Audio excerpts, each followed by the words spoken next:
ابو بکر صدیق رضی الله تعالی عنہ سره ملګری شو په غار کې کنه غار کې دواړه ملګری دي غار ثور دی یو په یو دی ډیر نازک ټیم دی چې ابو بکر صدیق رضی الله تعالی عنہ دسی وکتل کنه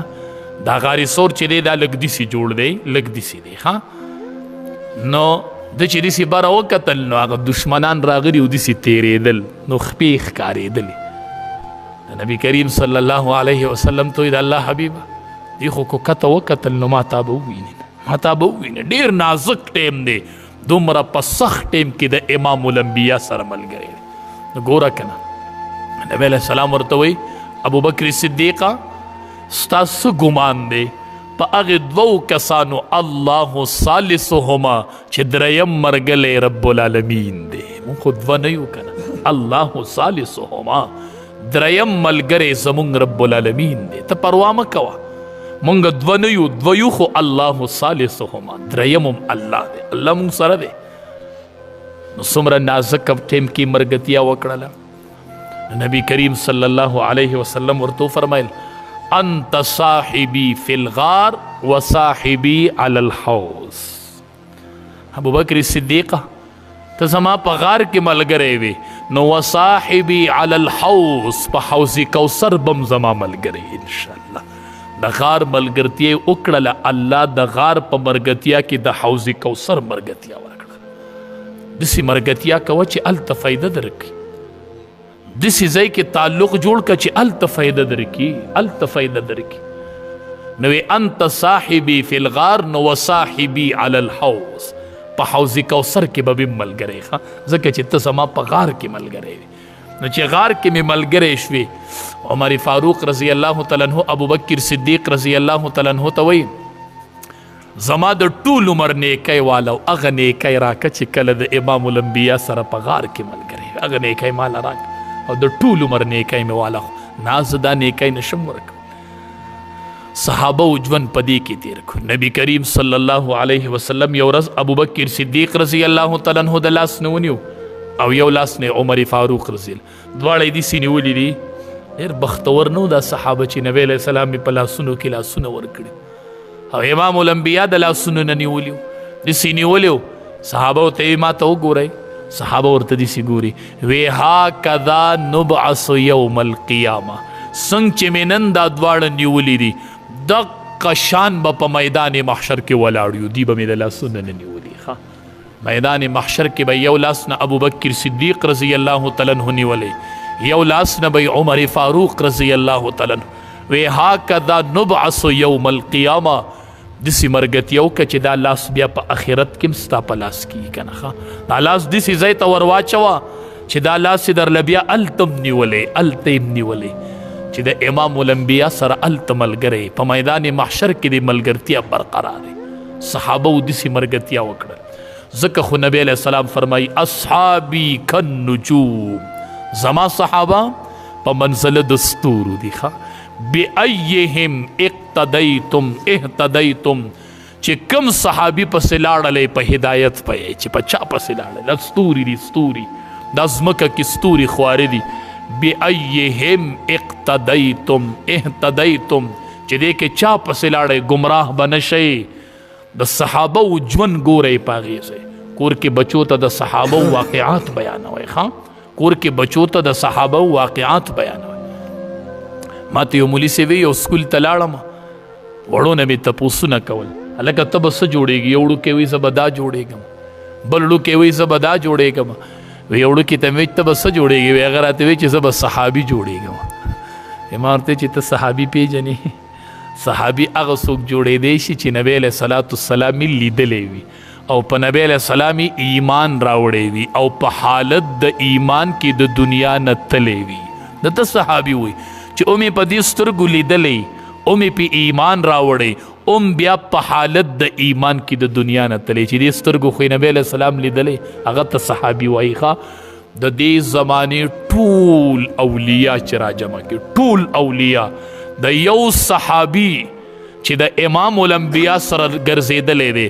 او هغه تلی دی او د اس د خپې نه یې دوړه ختلې ده ټول اولیا د صحابي د اس د خپې دوړې ته نه رسي دوړې امام الانبیاء لیدلی و نبی علیہ السلام سره مخامخ ناسو لاس د نبی علیہ السلام په لاس کې ورکړی داسې صحابو لاس د نبی علیہ السلام لاسونو یې داسې نبی علیہ السلام لاس نیولی و مخامخ یې د دواړو جهانو سردار لیدلی و نو هغې ماشوم وی چې زه به صحابي جوړېږم مای بچیا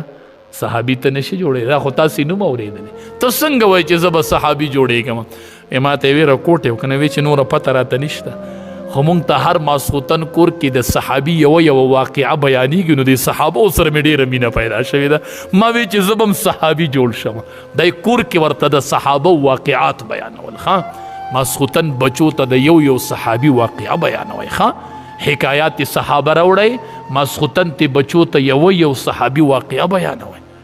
بچیا پلان کې صحابي دو پلان کې صحابي دو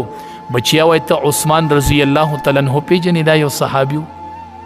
بیا ورته پوره پیژنګلي وکړه د نبی علیہ السلام دوه لوڼه پې واده وي دا مالدار صحابي و او دا شهید شوی و او چې شهید کېده نو د قرآن تلاوت یې کو اول یې تېنه لاس کټ کو بچیا دا قصه بچي ته شروع کړه بیا ورته وایي بچیا دغه عثمان رضی الله تعالی عنہ یو ورځ په مجلس کې ناست او نبی علیہ السلام صحابو ته وی لکل نبی رفیق د هر نبی ملګری د هر نبی ملګری وای خدای ملګرتیا زه یې وپېژنې مړه مونږ د موبایلو نه دا مې پرنډ دی او دا مې پلان کې دی دا مې ډینګرې دی دا نه به پلان کې او نه به ډینګرې لاس د چا په لاس کې ورکوي لاس د هغه چا په لاس کې ورکړه چې هغه د لاس د امام الانبیا په لاس کې کېږي ښه دا پرېږدی نو نبی علیہ السلام صحابو ته وایي لکل نبی رفیق د هر نبی ملګری ورفیقي او زما ملګری پېژنې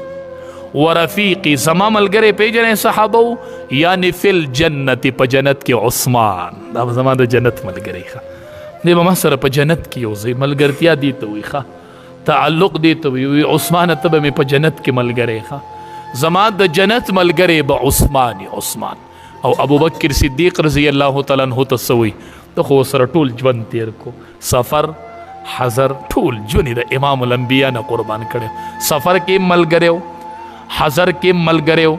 غار کې ملګریو نن په مدفن کې ملګری دی ښه دواړه یو ځای دفن دي عمرونه هم د دواړو یو عمر و ښه یو عمر کې د دنیا نه تېري دي ښه نو په مدفن کې ملګریو او به یې وینئ خدای دې زموږ دې سترګو ته وښیي په محشر کې به یې ملګری انشاءالله په حوض کوثر کې به یې ملګری ښه او په جنت کې به یې ملګری وي ښه ملګرتیا دې ته وایي دا ملګري و دا ملګرتیا وه نبی علیہ السلام ورته ورځ وی ابوبکر صدیق رضی الله تعالی تا ته پته شته قربان داسې خلق و سړی حیران پاتې شي نبی علیہ السلام ورته ابوبکر صدیق جبریل امین راغلی دی جبریل امین راغی ما ته وایي ابوبکر صدیق رضی الله تعالی عنہ ته وایي چې رب العالمین وایي چې زه ترې ناراضه یم دی ما نه رضا دی زه ترې رضا یم دی ما نه رضا اپا جڑا شو رب وی زت رضا یم مانا رضا دے زت رضا یم دسی صحابہ دسی جونی تیرک نبی علیہ السلام ورته ابوبکر صدیق په انبیاو کې به د ټولو نه ډومبې جنت ته ځم ښه پیغمبرانو کې به د ټولو نه مخکې نبی کریم صلی الله علیه وسلم انبیاو کې به د ټولو نه ډومبې جنت ته ځم الله اکبر دا د دې امت یو خصوصیت دی چې په انبیاو کې به د ټولو نه ډومبې زموږ پیغمبر امام الانبیا جنت ته ځي انشاءالله ګورئ که نه هر پیغمبر له الله د نبوت تاج ورکړی د نبوت تاج خو لوی تاج دی نو هر پیغمبر له الله د نبوت تاج ورکړی او زموږ پیغمبر له رب العالمین د ختم نبوت تاج ورکړو ته پیغمبر هو ته د ختم نبوت تاج والا پتا به د انبیاو سلسله ختم کړه مهر پہ اللہ ولگو دا ختم نبوت تاج اللہ ورکڑ نو ابوبکر صدیق پا انبیاو کی با دا طولو نڑم بیز جنت تزم نبی علیہ السلام فرمائی زب جنت دروازہ وٹکو ماتی نبدن دینا آوازو شی چی من انتا تو سوکی چی زب دروازہ وٹکو زب جواب ورکم چی زب محمدیم طولوائی صلی اللہ علیہ وسلم زب محمدیم خازن بما توائی رازا ما تم دا ویلې شي و چې د ټولو نه ډومبې به د جنت دروازه د ته کولا وای راځه جنت